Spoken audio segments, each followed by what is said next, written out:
not a determining factor in major crimes.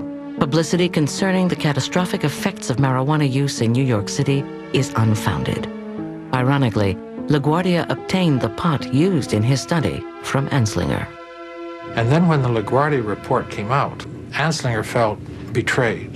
That was the end of scientific research in marijuana as far as he was concerned. No matter what the scientific basis for LaGuardia's study, he is pressured to toe the party line. In the Big Apple, marijuana will remain an illegal drug.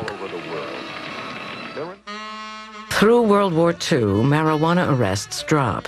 But ever wise to the power of the press, Anslinger begins targeting celebrities and musicians to grab headlines. He arrests jazz drummer Gene Krupa for possessing marijuana, who spends 87 days in jail. Actor Robert Mitchum is busted, and his career is almost shattered after he's arrested at a pot party. But there will be new drugs to combat. One other, legal for the time being, is making history on the battlefields of World War II.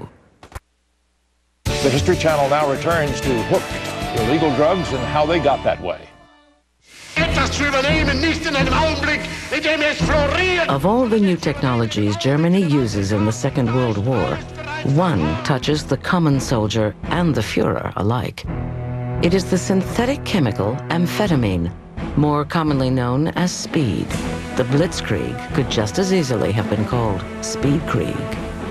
Everybody was amazed how fast the German panzer troops rushed across Europe westward towards the lowlands. Couldn't believe they could just keep going night and day and so forth. And it was later learned that they were dispensing large amounts of amphetamines to these troops. Hitler is injected as many as 5 times a day with methamphetamine, a supercharged amphetamine. Scholars claim Hitler's mad rants and blunders were the result of his addiction to the drug.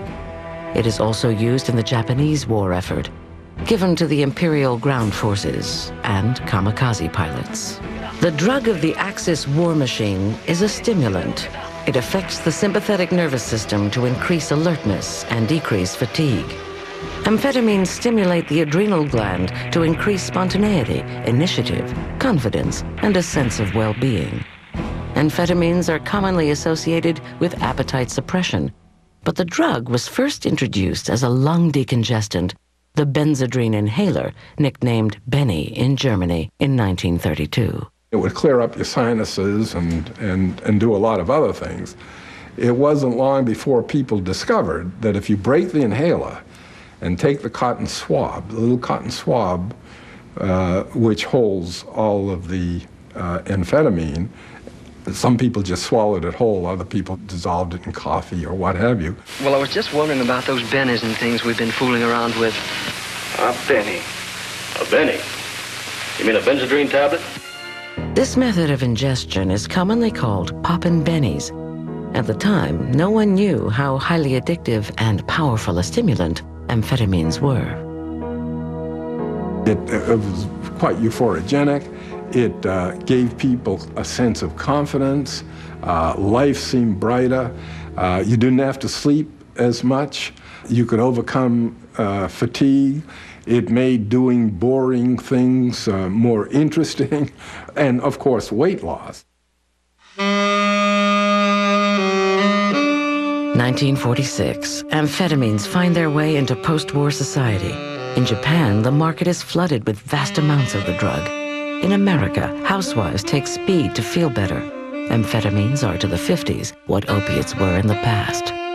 Truck drivers take them to stay up for days, like dock workers who once used cocaine to work through the night. And artists and writers who used laudanum a century ago now pop bennies for kicks and inspiration. Like author Jack Kerouac, while popping Benzedrine, he writes On the Road in 20 Days in 1955. Meth's the all-American drug. Meth was invented for Americans. It really embodies all of the values that we hold dear. Industriousness, hard work, basically enthusiasm for accomplishing tasks. It was the most widely prescribed drug in America's history. The appeal of amphetamines cuts across all walks of life.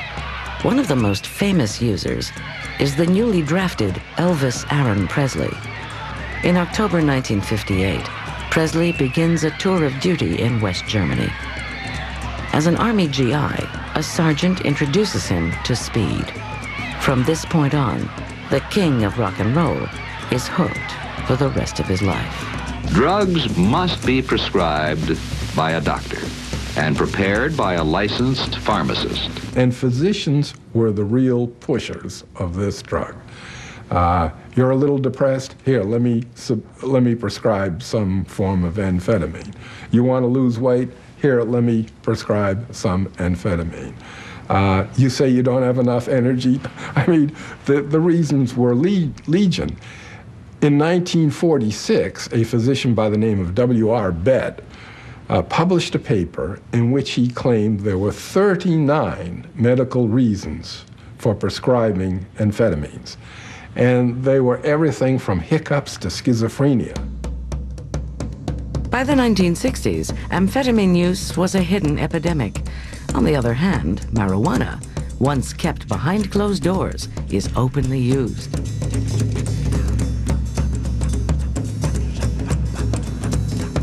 Unlike methamphetamine, a legal drug, marijuana has been outlawed by the Marijuana Stamp Act of 1937. Users face fines and jail sentences under federal law. But it is the latest drug fad, the favorite of baby boomers, despite these potentially harsh penalties.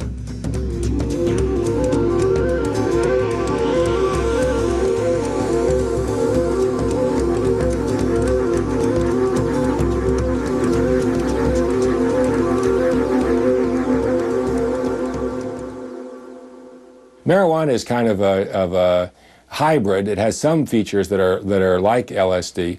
It also doesn't produce physical dependence, and it doesn't produce overdose deaths. And the fact that it doesn't do those two things makes it seem like it's not, quote, an addictive drug. It has an appeal to people who are smart and who are interested in going beyond the conventional boundaries of their behavior. 33 years after the Marijuana Tax Act, its constitutionality was questioned in the Supreme Court. The man who led the charge to change the law was the man who told a generation to tune in, turn on, and drop out. Timothy Leary. Timothy Leary, the LSD guru, argued that in order to get the license, one had to break the law. In other words, one had to have the marijuana before you got the license, and therefore you were already in violation of the law, and therefore getting the license was simply self-incrimination. The Supreme Court agreed with him and overturned the law. In the slam of a gavel, the federal law that banned marijuana vanished. Until 1914, most people believed the Constitution upheld one's right to ingest any substance one wanted. Besides, a drug that made you feel better was perceived as good.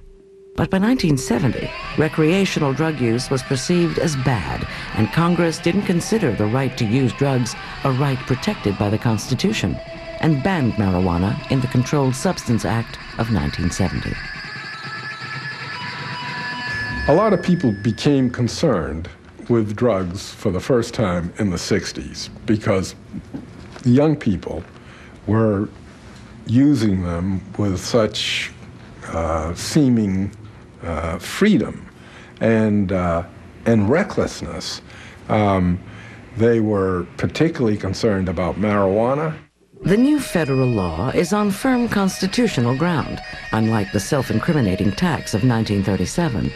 But still, marijuana use does not end. It just becomes illegal and finds a place in a subculture of its own that includes a comedy troupe and a magazine. Unlike pot, methamphetamine is not completely illegal.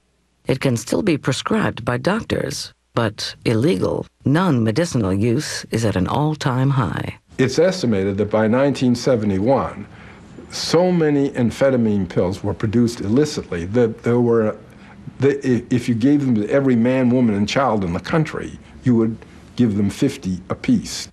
Methamphetamine is banned for non-medicinal use. Still, it is manufactured illegally in all 50 states. Missouri and Utah can claim the dubious prize as meth lab capitals of the U.S. Naively and innocently put on the market as the Benzedrine inhaler almost 70 years ago, no one could predict amphetamine's damage. People who used a lot of amphetamines tended to be trigger-happy about violence. First of all, they become a little paranoid and they misinterpret something and think that that person is out to do them harm, and they, give them a punch or worse. Amphetamines are also the preferred drug of the sports world. Pro football, horse racing, and bicycle racing are breeding grounds for speed abuse.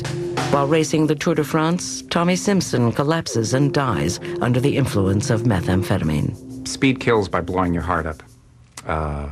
It actually can blow your heart up. I mean, the heart muscle, you'll get it to rip a hole in itself. The messages that are being sent by the brain are just completely out of whack. Recreational use of this addictive drug ruins thousands of lives. Despite its dangers, its powers of addiction claim new addicts every day. That first shot of speed was like having an orgasm. I didn't have to have a man. I didn't have to have anybody. I just stood there and backed up and sat down on the couch, and it was unbelievable. And it was a rush, a high that I knew I had found what I was looking for in my whole life. And I was off and running. While amphetamines have long been prescribed by doctors, medicinal marijuana has only gained acceptance in the 90s. Today, it is used by AIDS and cancer patients to stimulate appetite and reduce the nausea from chemotherapy. It's also a treatment for glaucoma. The attitude of the American public towards marijuana is most fickle. Once, the federal government was opposed to a national marijuana law, but enacted one anyway in 1937, only to see it overturned 30 years later by the Supreme Court. In 1970, a new federal law banned marijuana again, citing it was of no medicinal use. But today, marijuana is used legally for that very reason. Now, at the turn of the 21st century, 11 states have decriminalized possession of small amounts of marijuana, judging the legal side effects to be more harmful than the drug itself.